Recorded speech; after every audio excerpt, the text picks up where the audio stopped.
अस्सलाम वालेकुम, मेरा नाम है ज़ुहैब भट्ट और आप देख रहे हैं पीएसएल की स्पेशल ट्रांसमिशन चैनल 24 के ऊपर। हमारे साथ हमारे जो मोअज़्ज़ज़ मेहमान हैं उनका तारुफ मैं करवा दूं। सलीम मलिक साहब हमारे साथ मौजूद हैं। सर बहुत बहुत शुक्रिया हमें ज्वाइन करने के लिए। सर जो मैच अभी हुए हैं, सकलैन मुश्ताक साहब भी हमारे साथ मौजूद हैं। सकलैन मुश्ताक साहब अस्सलाम वालेकुम, कैसे हैं आप? वालेकुम अस्सलाम, अल्लाह का शुक्र, आप ठीक हैं ज़ुहैब भाई? बिल्कुल ठीक ठाक, very good to see you. Pleasure seeing you. तो आप ही से आगाज करते हैं। मैं सलीम भाई से बात करने लगा था लेकिन मुझे पता आप भी साथ में मौजूद हैं। कराची किंग्स और इस्लामाबाद यूनाइटेड कल खेले हैं और इस्लामाबाद यूनाइटेड अपना पहला आखिरी ग्रुप मैच जो सा है वो जीत गई है और पहले हारती आ रही थी। कैसा लगा आपको? देखिए, कल ज़ुहैब हम बात कर रहे थे कि 4 मैच लगातार इस्लामाबाद यूनाइटेड हारी और मेरी प्रेडिक्शन ये थी कि 70-30 I was giving to Islamabad united and 70 के हाई ऑन कॉन्फिडेंस में स्काई हाई था इनका ना, और बहुत ये इस्लामाबाद यूनाइटेड लो चल रहे थे। आई थिंक जब 11.3 ओवर हुए 153 फॉर 1 जब इन्होंने किया इस्लामाबाद यूनाइटेड ने, और जिस तरह का स्टार्ट दिया है साहबजादा फरहान और एलेक्स हेल्स ने, उन्होंने सारी परसेंटेज उल्टी कर दी वहां पे। और वहां पे लग ऐसा रहा था, बल्कि लग क्या रहा था, ऐसा ही हो रहा था कि 30% पे वो चला गया था जी कराची किंग और 70% पे जो है वो इस्लामाबाद यूनाइटेड आ गया था। इन्होंने पहले ही 11 ओवरों में जो ताबड़तोड़ हमले किए हैं कराची किंग के ऊपर, जो उनकी शॉट सिलेक्शन थी और जो हैमरिंग की और रुथलेस अप्रोच थी इन दोनों की, साहबजादा फरहान की और एलेक्स हेल्स की, उन्होंने छक्के छुड़ा दिए इनके बॉलर्स के। वो बॉलर जो बड़ी फॉर्म में चल रहे थे, खासतौर पे हसन अली भी, और इन सब को उन्होंने उनकी जो है उनकी दौड़ें लगवा दी। ऐसे लग रहा था कि ये जो है ना वो गन पॉइंट पे है और जो है ना इनकी जो बैटिंग है इस्लामाबाद यूनाइटेड की, वो हमले पे हमला करे चले जा रहे हैं। तो आई थिंक आउटस्टैंडिंग परफॉर्मेंस हुई है इस्लामाबाद यूनाइटेड की तरफ से।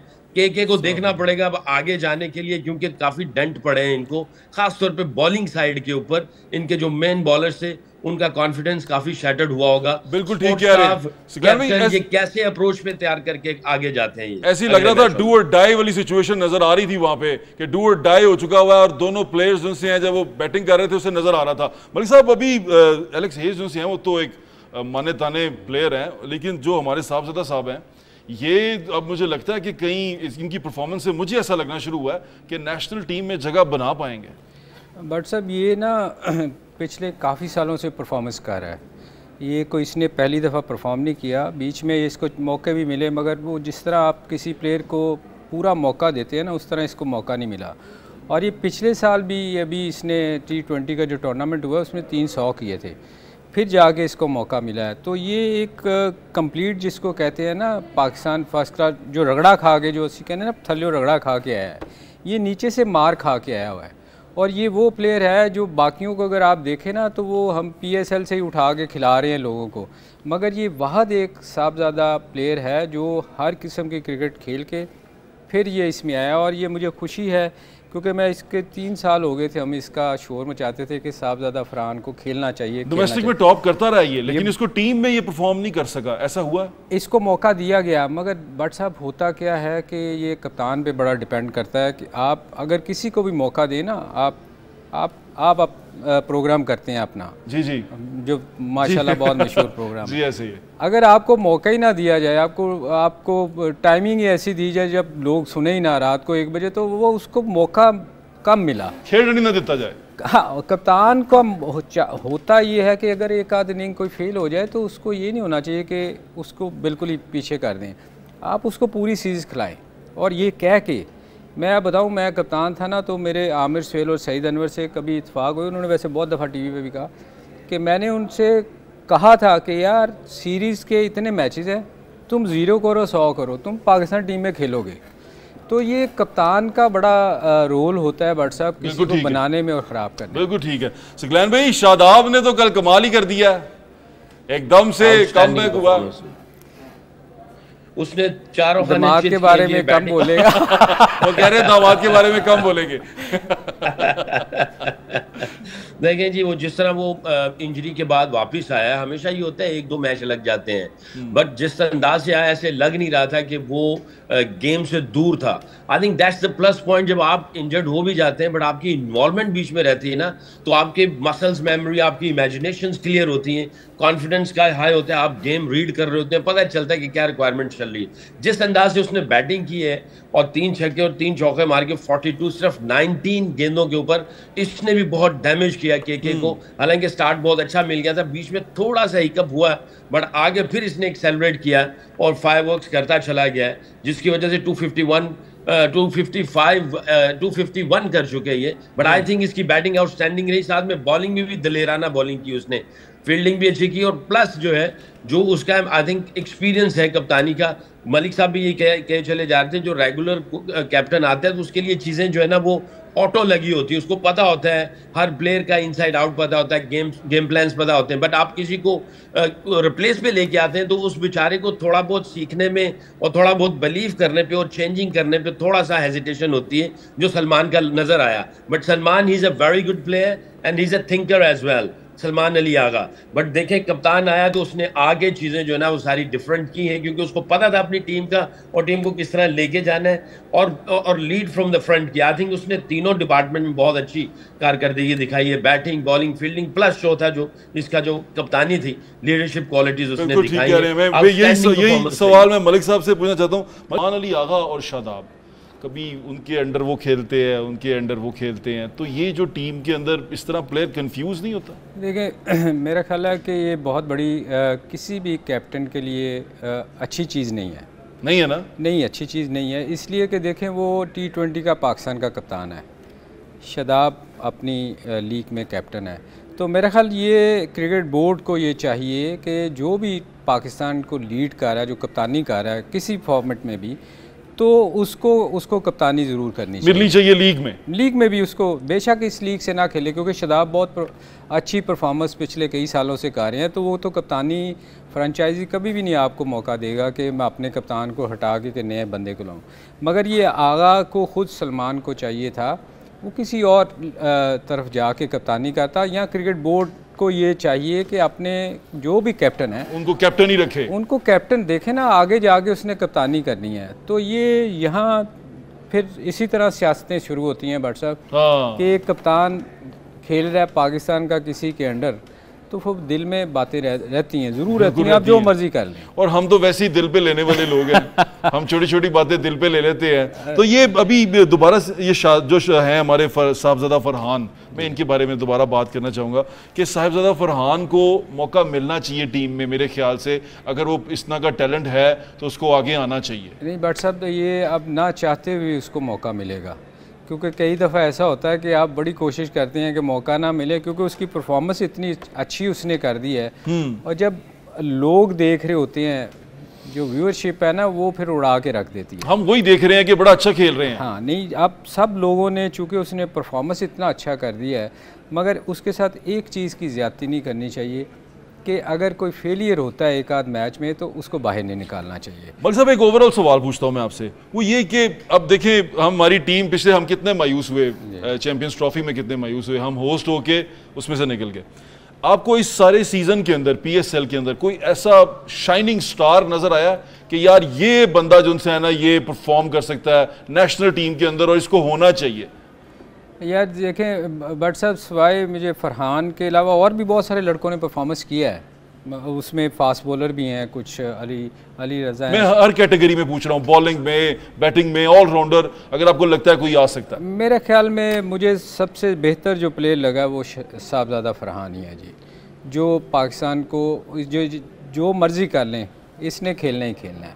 और जिस तरह अंडर प्रेशर वो खेला है, क्योंकि ये अंडर प्रेशर था, 4 मैच हारे हुए हैं और एक मैच को लेके चलना है, अब उस मैच को जीतना भी लाजमी है, ग्रुप का आखिरी मैच है, और जिस तरह वो आगे चल रहा है, मेरे ख्याल से ये बहुत बड़ी बात थी, और प्रेशर बहुत ज्यादा था प्लेयर्स के ऊपर। मेरे ख्याल एक गुड लक उनकी ये थी कि दूसरी टीम जो थी ना जी कराची, वो क्वालिफाई कर गई हुई थी। जो कल का अगर आप मैच देखें ना भट्ट साहब, तो वो बड़ा ही रिलैक्स खेले हैं, 100-150 पे जाके उनकी पहली विकेट गिरी है। और यकीन करें वो मुझे ऐसे, मैं मैच देख रहा था, ऐसे लग रहा था जैसे बुक पे हो रहा है, हर बॉल पे चौका छिक्का, और कोई बंदा मुझे ये नज़र नहीं आया कि इंटेंट शो किया कि यार मैंने आउट करने की कोशिश की, वेरिएशन लाने की कोशिश की हो। देखें, जब ऐसी विकेटें होती हैं जो आसान विकेटें होती हैं, उस पर आपको जान मारनी पड़ती है। बिल्कुल ऐसे ही है। आपने आके किसी ने स्लो वन नहीं कोशिश नहीं की, स्लो बाउंसर नहीं किया, तो ये कल का मैच ना मुझे लग रहा था कि मेंटली जो कराची है ना वो फाइट नहीं कर रही उस तरह जिस तरह करनी चाहिए। कॉन्फिडेंस में तो नहीं, ओवर कॉन्फिडेंस हो गए थे। ये इनको बड़ा नुकसान होगा। इसका बड़ा नुकसान बट साहब ये हुआ है कि जो टॉप की 2 टीमें हैं उनको 2 मौके मिलने हैं। एक ने फाइनल में चले जाना है और एक ने सेमीफाइनल खेलना है। ये तीसरे नंबर से ये नीचे आ गए हैं। ये नीचे आ गए हैं। अब इनको ये देखें ना, एक मौका मिलेगा। दूसरे से तीसरे पे आए। कराची को ये नुकसान हुआ है और ये पछताएंगे अगर एक मैच हारते हैं तो बाहर होते हैं। बिल्कुल ठीक है सकलैन भाई, ये जो इस्लामाबाद यूनाइटेड को एक थोड़ा सा पुश मिला है और ये प्लेऑफ में जो कॉन्फिडेंस, जो पुश है, ये काम आएगा, ये मोमेंटम चलेगा। जी, T20 is all about momentum and it's all about कि आपका कैसे जो है वो आप चीज़ों को लेके चलें, आपका एटीट्यूड, आपके अप्रोच, आपका way of playing, aggressiveness, intent, ये सारी चीज़ें मिलके चल रही होती हैं। और इनमें से किसी चीज़ में भी अगर आपकी इंटेंट ठीक नहीं है, आपका मोमेंटम ठीक नहीं चल रहा, आपका एटीट्यूड, अप्रोच उस तरह की नहीं है, तो आपको नुकसान होना पड़ता है। इस्लामाबाद यूनाइटेड ने सारे ये बॉक्सेस टिक कर दिए। के जो है वो थोड़ा सोचना पड़ेगा। अफसोस की बात ये कहना पड़ रहा है कि सारे पाकिस्तान के बॉलर थे। मीर हमजा पाकिस्तान खेला हुआ है, खुशदिल शाह पाकिस्तान से खेला हुआ है, हसन अली, अब्बास अफरीदी, आमिर जमाल, इन्होंने 5 ही बॉलर इस्तेमाल किए। पांचों जो है वो पाकिस्तान के मेन बॉलर कुछ हैं, कुछ मेन बॉलर हैं अभी। तो ये सारी चीजें थी, but I think I give lot of credit to Islamabad united. उन्होंने जो रुथलेस अप्रोच की है और जिस तरह की उन्होंने आते जो है उनकी जो बॉडी लैंग्वेज थी, उन्होंने उनको मेंटली, साइकोलॉजिकल जो है वॉर किया उनके ऊपर और अटैक किया उनके ऊपर, जिसकी वजह से के को अब सोच संभल के आना पड़ेगा। अच्छा, अगले जो मैचेस है ना वो टोटली डिफरेंट है। जो पहले जो 10 मैचेस होते हैं राउंड के अगेंस्ट ईच अदर, आप एक मैच खेलते हैं, आपके पास चांस होता है यार हम आगे आ रहे हैं, चल रहे हैं, फॉर्म में आना है। कराची किंग में फॉरेनर्स के अलावा कोई नहीं चल सका बैटिंग। ओपनर्स जो उनसे थे नीचे सारे के सारे लाइन ही लगा बैठे। जी देखे ना, फॉरेनर्स के ऊपर तो ये हैवी रिलाई कर रहे हैं, सिफट के ऊपर, विंस के ऊपर और वार्नर के ऊपर। बाकी इरफान खान ने, खुशदिल शाह ने 2-3 मैचों में परफॉर्मेंस दिए नीचे से जाके। बाकी ये तो ऊपर वाले जो प्लेयर है ना उनके ऊपर रिलाई कर रहे हैं। अगर ये गए तो उनकी कमर टूट जाएगी। आज जो कराची किंग को जो नुकसान हुआ है, जो उनका बॉलिंग यूनिट का कॉन्फिडेंस लो हुआ होगा। यहाँ इनको पता चला कि अगर कोई आ रहा है और अप्रोच के साथ आता है तो इनको बचने के रास्ते इनके पास कहां पे हैं, वो आज कल उनसे एग्जीक्यूट नहीं हुए हैं। तो कराची किंग को ये देखना पड़ेगा और बड़ी जल्दी देखना पड़ेगा, वरना एक मैच और बाय बाय टाटा, ये घर को जाएंगे। तो इनको देखना पड़ेगा ये। जी बिल्कुल ऐसी है। अभी मलिक साहब कराची और लाहौर लड़ने वाले हैं और प्लेऑफ मैच में लड़ने वाले हैं, और फिर जो हारेगा वो पीछे निकल जाएगा। और ये कराची लाहौर वाली राइवलरी जैसी आपको पता है ना, कराची वाले लाहौर वाले, तो कराची वाले लाहौर लड़ने वाले हैं, तो क्या नजर आ रहा है आपको, इसमें क्या होने वाला? ये देखें, हम तो असी तो लाहौरी असी लाहौर नहीं सपोर्ट करांगे, मगर ये है कि और लाहौर जीतता है और ये इनको निहारी और पाएगा और मैच लाहौर में। जी निहारी पाएगा मुकाबला है कराची की निहारी लाहौर दे, दोनों चीजें यहाँ मिलती हैं यार। नहीं पावर ये बिरयानी और पुलाव का मुकाबला है। बिरयानी और पुलाव, चाय और लस्सी। आपको क्या लगता है क्या बनेगा सलैन भाई? मैं लस्सी है जी, लस्सी है लस्सी है जी, चाय नहीं पीनी है सी। क्या कहते हैं मलिक साहब? गर्मी बहुत है जी, 45 चला गया टेम्परेचर। बट साहब इसमें कराची में देखें, कराची को ना बड़ी मुश्किल पेश आएगी आप आगे, क्योंकि जिस तरह ये मैच खेले हैं ना, ये इनके लिए आसान नहीं होगा। एक मौका है, अगर ये हारते हैं तो बाहर होते हैं सीधा, और मैच भी इनका लाहौर के साथ है। हाँ। और वो लाहौर वो टीम जो अच्छा कर रही है, परफॉर्म कर रही है, बहुत अच्छा परफॉर्म कर रही है। उनके बाकी जितने भी प्लेयर हैं वो बहुत अच्छा परफॉर्म कर रहे हैं। तो मेरे ख्याल में कराची ने अपने लिए, देखें उनका जो कल मैच जो था ना, वो अगर 205 रन करते ना, बेशक मैच हार जाते, वो रन रेट पे नंबर 3 पे आते थे। उन्होंने वो भी कोशिश नहीं की। अब आप देखें ना, आप जब, और एक और चीज़ जो कल का आप अभी सही से पूछ रहे थे ना कि ये इन्होंने क्या किया है। देखें जब 251 स्कोर होता है ना बट साहब, 200 तक आप 10 की एवरेज से जाते हैं। 250 का मतलब है कि आपने 12.5 का पहले ओवर स्टार्ट लेना है। हाँ। अब यहाँ आपको एक ओवर अच्छा मिला, एवरेज चली गई 13 पे, 14 पे, 15 पे, तो ये उनके पास चांस कोई नहीं सिवाय हिटे मारने के। बिल्कुल ठीक है। तो वो टीम के लिए बड़ा मुश्किल मौका होता है। बिल्कुल ठीक। मैं समझ गया। हाँ। मैं सिकलैन भाई से पूछना चाह रहा था, किला गुजर सिंह, लक्ष्मी चौक अपना किला गुजर सिंह जी, किला गुजर सिंह, किला गुजर सिंह जी, किला गुजर सिंह। तो किला गुजर सिंह तो मैं लस्सी ਅਸੀਂ ਲਾਹੌਰੀਏ नहीं मानते ਜਿਹੜਾ अंदरून शहर तो बाहर है। ऐसा कहते हैं, मैं खुद शेरा वाले गेट का हूँ, मैं कहा ਅਸੀਂ ਲਾਹੌਰੀਆ नहीं मानते ਜਿਹੜਾ अंदरून तो बाहर दा होवे। नहीं, मेरा नानका जो है दिल्ली दरवाजा ते है। चलो पालो, ए शीफे तो बाहर, शीफे दे नाल। अच्छा ये बताएं कि ये जो लाहौर और कराची का आपको नजर आ रहा है मैच, इसमें आपको क्या नजर आ रहा है, क्या आगे बनेगा? देख लो जी, लस्सी ते चाह नु मिक्स कर दो या पावे ते न्यारी नु ते पुलाव ते मिक्स कर दो, बिरयानी ते पुलाव भी होती है भाई। बड़ी लड़ाई होती है लाहौर कराची की, अजलों से लड़ाई चलती है, बहुत ज्यादा लड़ाई चलती है, और लाहौर जो है वो ताबड़तोड़ हमले करेगा इनके ऊपर, कराची को छोड़ेगा नहीं। और देखें मैच जो है बड़ा इंपॉर्टेंट है। ठीक है, कराची किंग जो है ना वो हार के आगे, बट इसके अंदर जो है ना कराची किंग का जो कैप्टन है ना वो ऑस्ट्रेलियन है, और ऑस्ट्रेलियन जो है ना जब नॉकआउट में आते हैं ना वो उनका अप्रोच डिफरेंट हो जाती है। आई डोंट नो व्हाई, वो पूरी टीम को लेके निकल जाते हैं, एक ही अकेला मैच बना के निकल जाता है। कराची की टीम बुरी नहीं है, अगर कहा जाए कि देखा जाए तो बुरी नहीं है।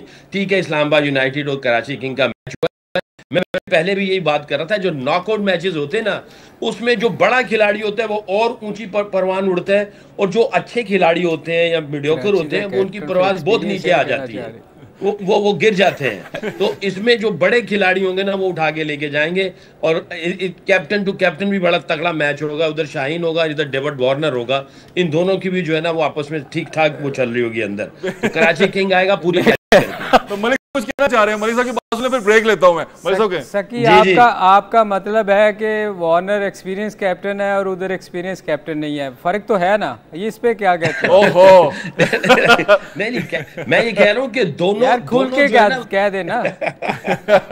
नहीं, डेविड वार्नर का एक्सपीरियंस तो बहुत ज्यादा है, वो शाहीन से बहुत ज्यादा खेला हुआ, अंडर ग्रेट कैप्टन्स खेला हुआ, तो उसकी छतर छांव के नीचे से उसके पास बहुत ज्यादा एक्सपीरियंस होगा। शाहीन के पास उतना एक्सपीरियंस नहीं है, but he is very aggressive too. बिल्कुल ठीक है, देखते हैं कि कल के मैच में ठीक है। भैया हम छोटा सा ब्रेक ले लें, ब्रेक के बाद यहीं सिल्की ट्रांसमिशन को ज्वाइन करेंगे। Take a break. Welcome back. बातचीत हो रही थी पीएसएल की, और पीएसएल में एक और बड़ा अहम मैच होने वाला है, पहला क्वालिफाइंग राउंड का मैच है, और उसके अंदर इस्लामाबाद यूनाइटेड कोयटा ग्लैडिएटर्स से मुकाबला करेगी मलिक साहब। और मेरे ख्याल से ये क्वालिफाइंग राउंड है, इसमें जो टीम जीतेगी वो सीधी फाइनल में। इसीलिए भट्ट साहब मैं कह रहा था कि कराची ने बहुत बड़ा ब्लंडर किया है कि ट्राई नहीं किया। 205 रन शायद वो दिखा रहे थे कि अगर वो करते तो रन रेट पे वो नंबर 2 आ सकते थे। हाँ। अब देखें उनको नुकसान क्या होगा कि अब अगर वो हारती है लाहौर से जी तो बाहर हो जाएगी। ओह, अगर नंबर 2 पे रहती, अब इस्लामाबाद और कोयटा में से जो जीतेगी वो सीधी फाइनल में चली जाएगी। जी बिल्कुल ऐसे ही है। और जो हारेगी वो फिर इन दोनों में से किसी एक से फिर एक मौका मिल गया ना, हार के भी मौका मिल गया। तो ये बहुत बड़ा एडवांटेज था जो उन्होंने कराची ने खो दिया है, कराची से निकल गया। सिकलैन भाई आप क्या कहेंगे, ये जो क्वालिफाइंग राउंड का मैच है आप पहला कैसे देख रहे हैं इसको? देखिए कोयटा ग्लैडिएटर ने इस्लामाबाद यूनाइटेड को बहुत ही कन्विंसिंगली मारा था, 260 प्लस किया था गालिबन, और इस्लामाबाद यूनाइटेड जो है वो तकरीबन कुछ 80-90 रन से हार गया था। इस्लामाबाद यूनाइटेड में काफ़ी इश्यूज भी थे, कैप्टन भी इंजर्ड था, वो था नहीं कैप्टन, कुछ और चीज़ें चल रही थी, और वो थोड़ा सा इनका जो फॉर्म थी ना उसमें डिप आई थी।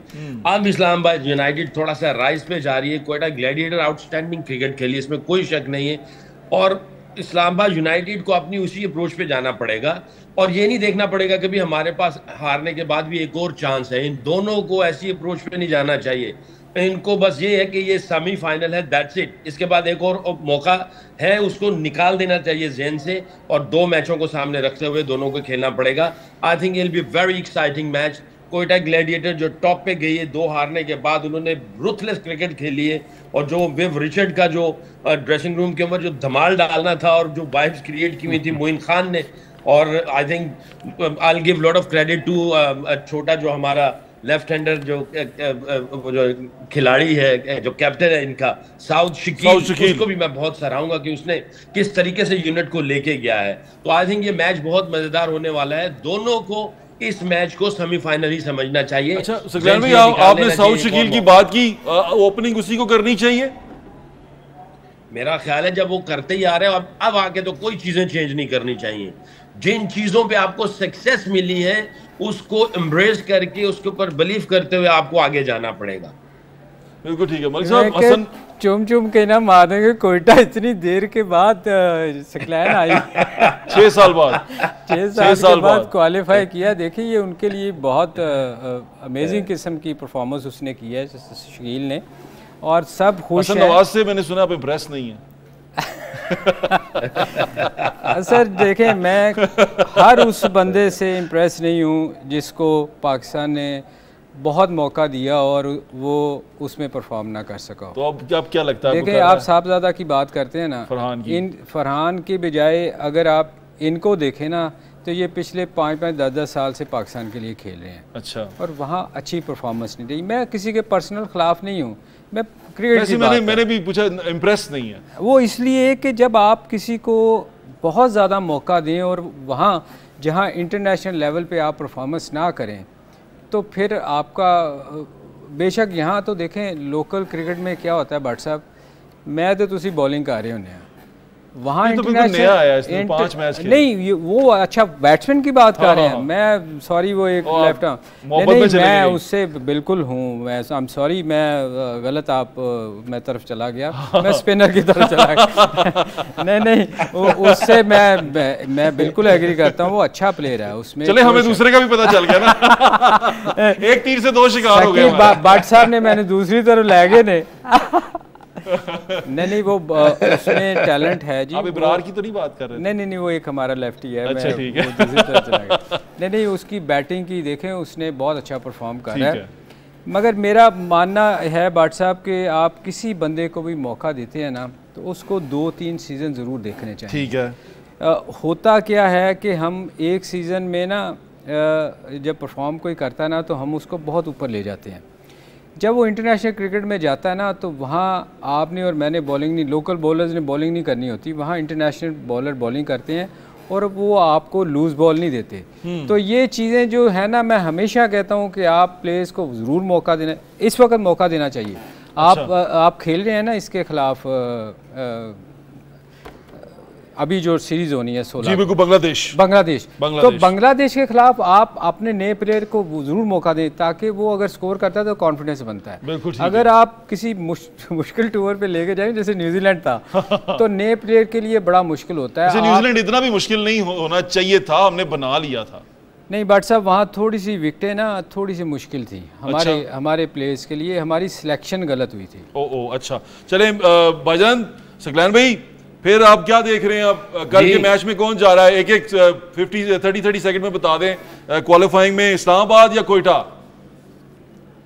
इस्लामाबाद या Quetta. I think 55-45, 55 towards Islamabad, 45 towards Quetta Gladiators. Okay Malik साहब, आप क्या कहते हैं? यार ये तू अपने दमाद दी है तो खुद के क्यों नहीं बोल रहा सके? 5%। मुझे वैसे इस्लामाबाद इसलिए भी पसंद है कि जी उसमें एक चीज़ उन्होंने जो डूसन को ऐड किया ना जी, साउथ अफ्रीकन, ये बड़ा अच्छा प्लेयर है। ठीक है। गो के उसके अभी स्टार्ट है, थोड़ी इस्लामाबाद बेहतर टीम लग रही है। बिल्कुल ठीक है। इस्लामाबाद आपको लगता है क्वालिफाई करेगी? चलें, बहुत बहुत शुक्रिया आप दोनों मेहमानों का। एक और खबर आपके साथ शेयर करते जाएं कि बांग्लादेश की टीम ने आना था यहां पर पाकिस्तान में सीरीज के लिए, जबकि हमारा जो बहुत ही प्यारा पड़ोसी है, यानी कि बहुत ही प्यारा, वो ये शोर मचा रहा था कि नहीं आएंगे, उन्होंने इनकार कर दिया है। लेकिन अल्हम्दुलिल्लाह अल्लाह ताला की ज़ात है इज़्ज़त रखने वाली, उसने हमारी इज़्ज़त रखी और पीसीबी चेयरमैन मोहसिन नकवी साहब की कोशिशों से जो बांग्लादेश की टीम है वो पाकिस्तान आ रही है और ये सीरीज़ पाकिस्तान में होगी। ये भी अनाउंसमेंट हम करते जाएँ और इंशाअल्लाह इंशाल्लाह वो पाकिस्तान में आके खेलेंगे और बड़ी अच्छी क्रिकेट पाकिस्तान से आपको देखने का मौका मिलेगा। मुजाहिद इंशाल्लाह फिर दोबारा मुलाकात होगी इसी ट्रांसमिशन में। अब ये ट्रांसमिशन जारी है, अपना ख्याल रखिएगा। अल्लाह हाफिज़। पाकिस्तान जिंदाबाद।